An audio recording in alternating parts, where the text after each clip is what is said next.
Good morning to everyone. Magandang umaga po. We continue to read today from chapter 13 of the Gospel of Matthew.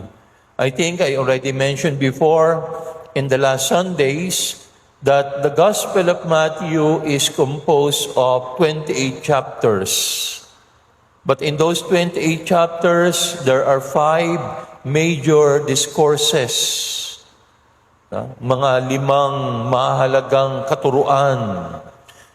The first one we can find in Matthew 5 to 7, chapters 5 to 7. Yan yung tinatawag nating the Sermon on the Mount.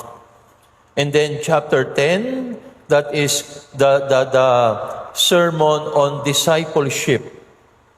And then chapter 13, the teaching about the parables.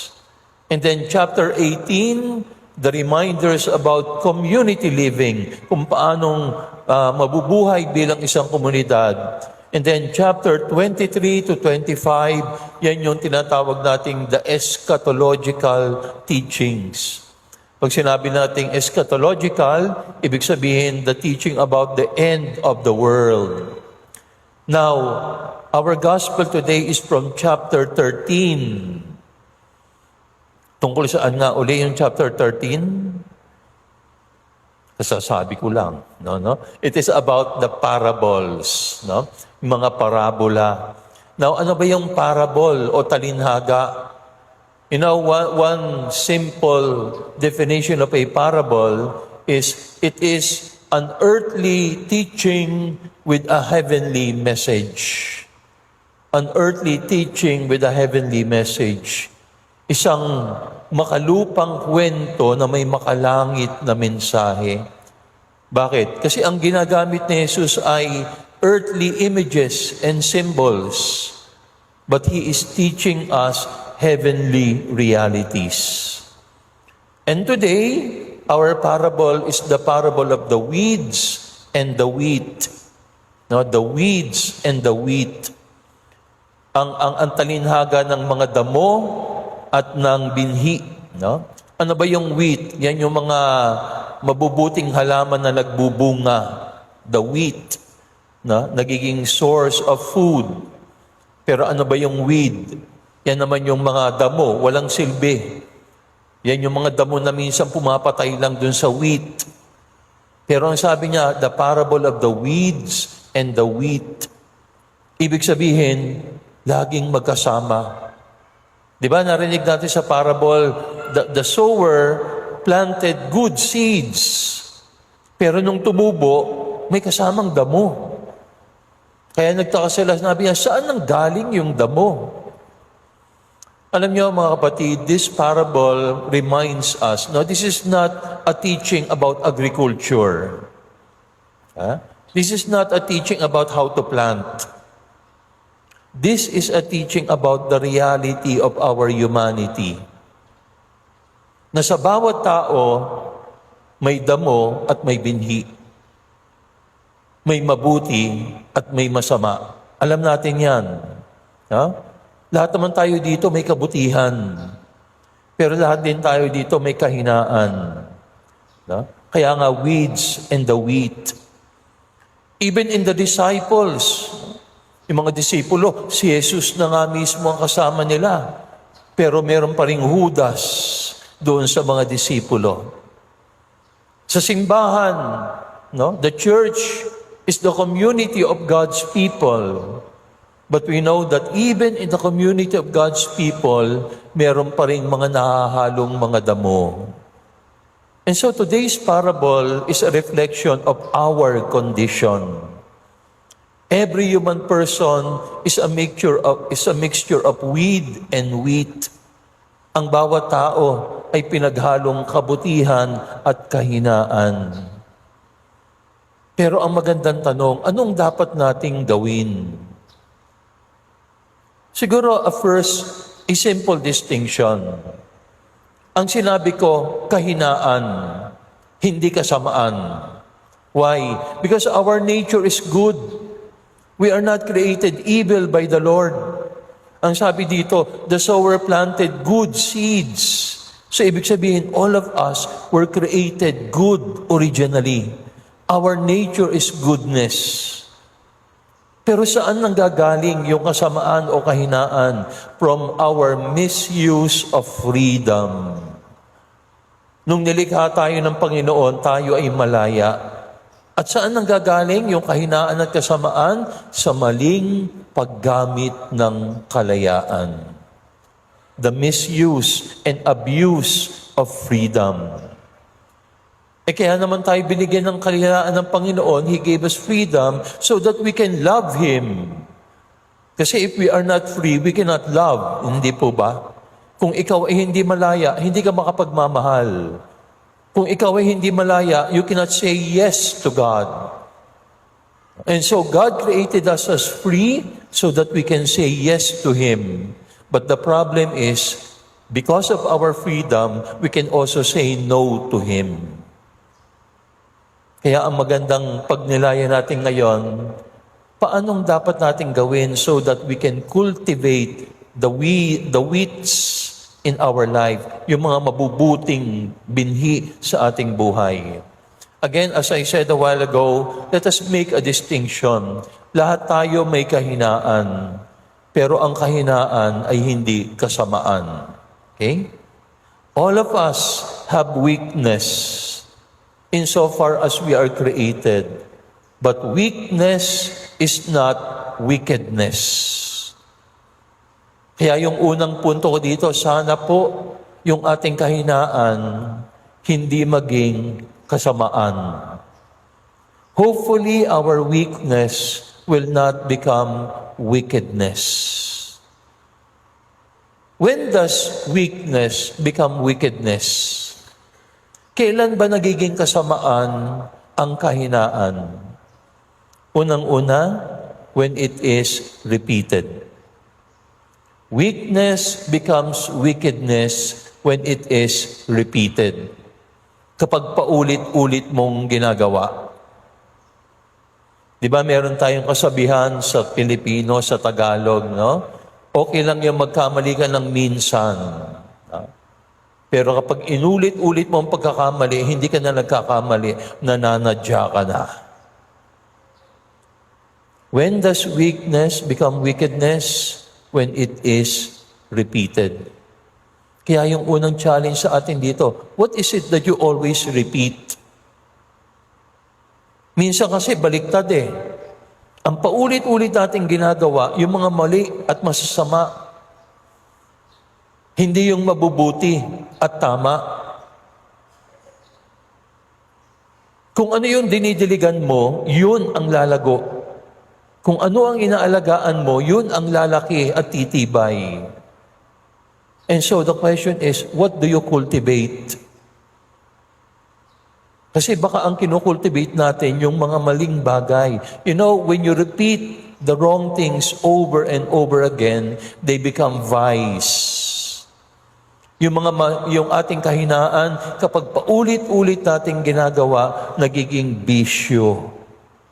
No? At yun ang nakakatakot. Dahil kapag ang kahinaan ay naging bisyo, mahirap ng talikuran.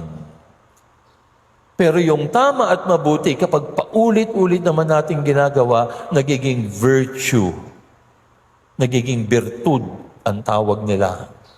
And so today, I think the reminder of the Lord for us is cultivate virtue, not vice. Ang paulit-ulit nating gawin ay yung mabuti, hindi yung masama. Ang paulit-ulit nating gawin ay hindi yung mali, kung hindi yung tama. And so weakness will become wickedness when it is repeated. Pangalawa, weakness becomes wickedness when it is unrepented. When it is unrepented. Pag hindi pinagsisisihan. No? Lahat naman tayo may kahinaan. Lahat tayo nagkakamali. Pero ano yung mahalaga? The moment we realize that we have made a mistake, we must repent.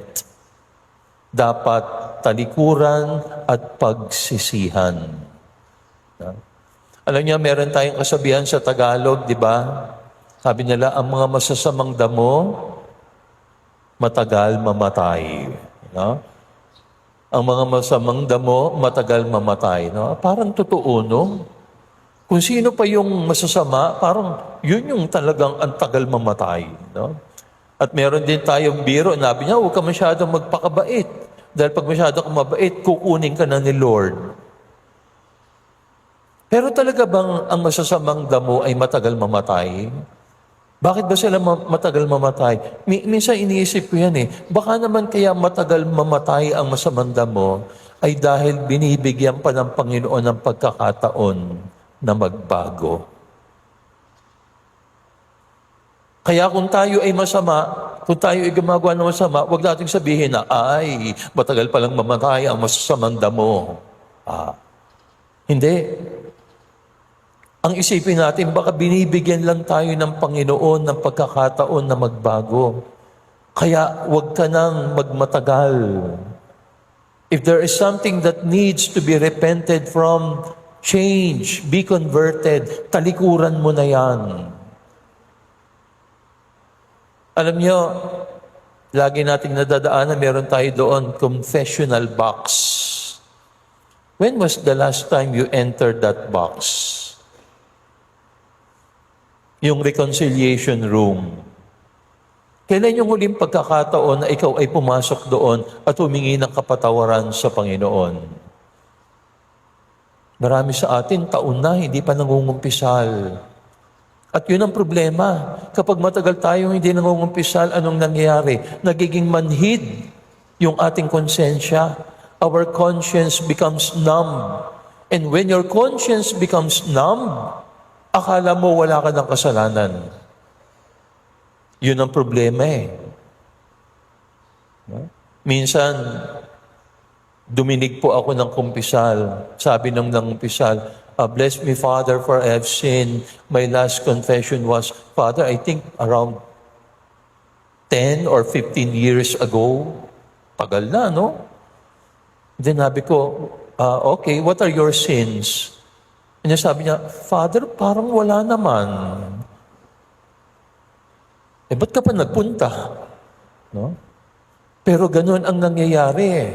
Kapag matagal ka nang hindi nangungumpisal, akala mo wala kang kasalanan. Nagiging manhid ang konsensya mo. Kahit na marami kang ginagawang kasalanan, hindi mo nakikita, mas nakakatakot yan. Kaya we need to repent. Why? Because when we repent, our conscience becomes sensitive to sin. When we do not repent, we lose the sense of sin. And when you lose the sense of sin, halos sigurado na ang iyong condemnation. And so today, pinapaalala sa atin ng Panginoon, yes, the Lord is very merciful, but let us not mock the mercy of God. No? Maawain ng Panginoon, no? Sa ating parable, di ba ang sabi ng mga worker, bunutin na po natin yung mga damo. Ang sabi ng may-ari, wag mo munang bunutin. Dahil baka pag binunot mo yan, baka masama yung mabuting binhi. That is an example of the mercy of God. Pero pinapaalala sa atin, God is merciful, but do not mock the mercy of God. Dahil maliwanag din naman sa ating parable, pagdating ng panahon, mayroong pag-aani. At ang sabi doon, paghihiwalayin yung damo at yung mabuting binhi, at yung damo itatapon para sunugin. At yung binhi ang magiging kasama ng Diyos. So when does weakness become weakness? When it is repeated, when it is unrepented, and then huling-huli, when it is shrouded. Ano yung shrouded? Kapag itinatago, kapag ikinukubli. No? Alam nyo, ang mga masasama, ang gumagawa ng masama, laging nagtatago sa dilim. No? Kaya nga ang tawag natin sa mga masasama, di ba? Kampon ng dilim. Dahil ang kadiliman ay kapatid ng kasamaan. And that is why when things are shrouded, that is already an indication that it is something evil. Mga kapatid, magandang tanong yan. Meron ka bang itinatago? Dahil karaniwan kapag meron kang itinatago, malamang masama yan. Yung mga husbands, no? Meron ba kayong itinatago sa inyong mga wives? Pag may nag-text ba sa inyo, itinatago nyo ba? Ayaw nyong ipakita? Alam niyo, meron akong kilalang husband na yung kanyang cellphone, kapag may nag-text, ang una niyang pinababasa yung asawa niya. Sabi niya, "Nanay, pakibasa nga kung sino yung nag-text." Wala siyang sariling Facebook account. Yung messenger niya, iisa lang ang account nila. Kaya lahat ng nagme-message sa kanya, alam nung kanyang asawa. Wala siyang itinatago. At dahil wala siyang itinatago, wala ring dahilan para magsuspetsa. Ang mga anak, meron ba kayong itinatago sa inyong mga magulang? Meron ba kayong inililihim? Meron ba kayong hindi sinasabi? Dahil kapag ang tendency mo is to hide something, most probably there is something wrong. Because what is shrouded is usually evil. So when does weakness become wickedness? When it is shrouded. So mga kapatid, sa araw na ito, pinapaalala sa atin ng Panginoon, the weeds and the wheat are always together. Ang mabuti at masama ay laging magkasama. Ang mabuti at kahinaan ay laging magkasama. Sa ating pagkatao, lagi ang magkasama. Pero anong mahalaga? Do not allow your weakness to become wickedness. And when does weakness become wickedness? When it is repeated, when it is unrepented, and when it is shrouded. And so repent. Do not repeat your weakness and bring to light your weakness so that all of us may cultivate the goodness God has planted in our lives. Amen.